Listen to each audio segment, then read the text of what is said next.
Melt my heart. 봄의 향기를 담은 그대를 보며 그냥 웃음만 짓게 돼. Don't know what to say. You are just like one spring day.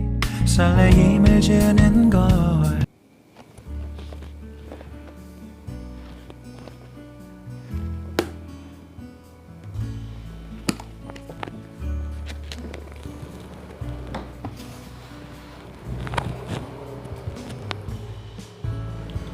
Assalamualaikum warahmatullahi wabarakatuh. Semangat pagi teman-teman semua. Pada pertemuan kedua ini kita akan mendiskusikan tentang budaya, komunikasi, konteks, dan kekuatan. Nah, tentunya dalam konteks komunikasi antar budaya, budaya menjadi unsur atau terminologi yang cukup dominan ketika mendefinisikan komunikasi. Kenapa seperti itu? Karena pada dasarnya budaya sangat mempengaruhi terhadap cara kita berkomunikasi.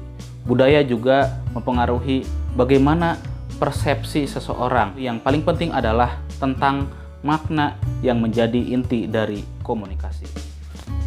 Lalu apakah budaya itu? Seperti apakah budaya itu? Bagaimana budaya bisa mempengaruhi komunikasi?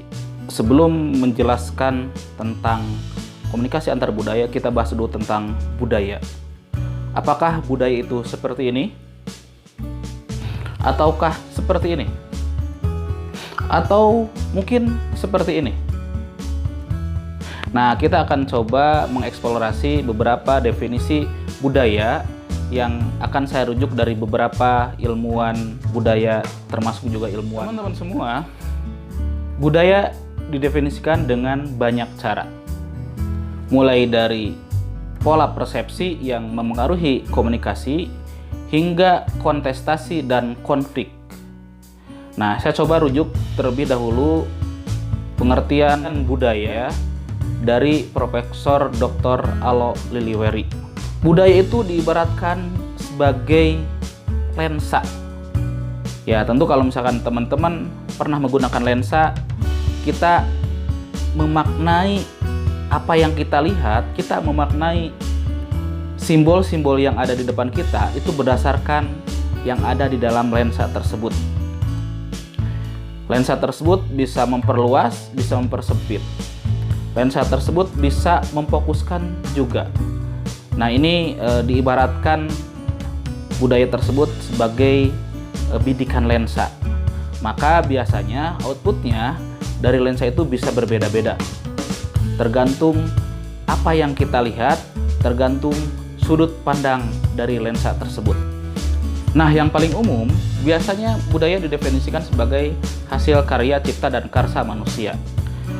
Merujuk pada apa yang dikemukakan oleh Raymond William, budaya adalah sebagai proses umum dari perkembangan intelektual, spiritual, dan estetika. Termasuk juga di dalamnya itu adalah hasil karya-karya intelektual juga spiritual. Nah, saya ingin merujuk pada definisi budaya yang dikemukakan oleh Wen Shunli.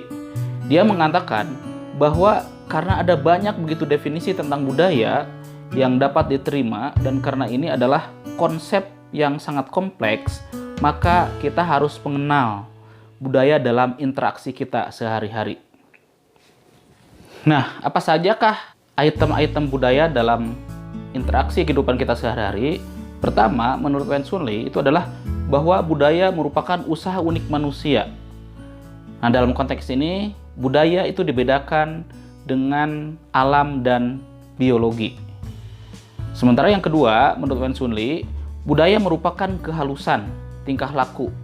Dan ini tentu berbeda dari hal-hal yang sifatnya kasar, vulgar, dan tidak dimurnikan. Kemudian yang ketiga, bagi Wen Shunli, budaya merupakan peradaban. Nah, peradaban ini tentu sangat khas manusia. Karena apa? Karena mulai peradaban manusia begitu sangat terlihat proses perkembangannya. Dari mulai barbar, kemudian prasejarah, kemudian sejarah, dari mulai mengenal mesin uap, kemudian sekarang sudah masuk ke dalam teknologi informasi yang begitu pesat. Ini merupakan bagian dari perkembangan peradaban manusia. Dan ini berbeda dengan konteks budaya yang merujuk pada kehidupan binatang misalnya. Kemudian yang selanjutnya, menurut Wen Chunli, budaya juga berarti bahasa, keyakinan, nilai bersama. Nah, keyakinan dan nilai bahasa yang tidak dimiliki bersama, suara yang berbeda pendapat, dan suara dari orang lain.